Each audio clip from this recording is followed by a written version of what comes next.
manantra ny arahaba ny olo-pirenena rehetra ny seny araka ny andiny fahatelopolo amin'ny fehezan-dalàna amin'ny feny fividianana 24 tsipika ohatraohatra 5 dia ny 15 ny volana aprily lasa teo no faranana tamin'ny fomba ofisialy ny fanavoziny sy ataona ny lesy-pividianana 17 vala 13 toy izao manaraka izao ny valandresaka nataon'ny filohan'ny seny maître Eri Rakotomana tamin'ireo mpanao gazety ny omaly fa 9 ny volana aprily vala 13 aro avetrany ary raha ny lisitry ny mpifidy no tsy mangarahara na sanatry namboamboarina dia disoa mialohan'ny fotoana ny fifidianana.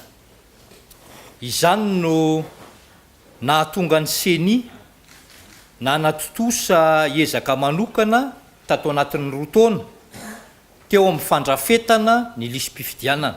Fenitra roa no noezahana ho tratrarina mba ahatomombana ny lisitra ny afeno azy exhaustivité de la liste électorale sy ny ahamarina azy exactitude de la liste électorale.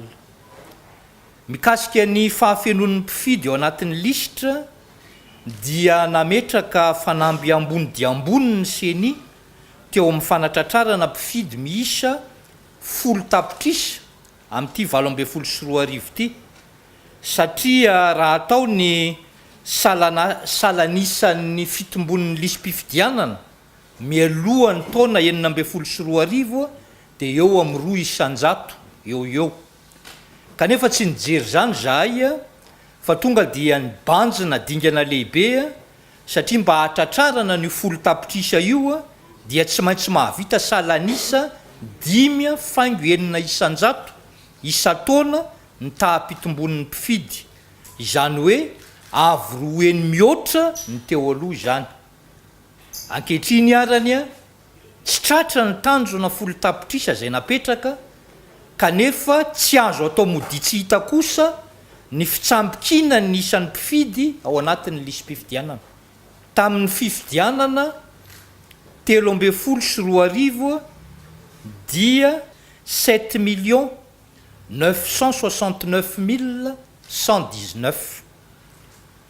Tamin'ny 15 nandraisan'ny Joseny zao ny raharaha dia 8 490 445 amin'ny vaninandro androany taoriana famaranana tanteraka ny lisy-pifidianana omaly 15 ny volana aprily dia 9 903 319.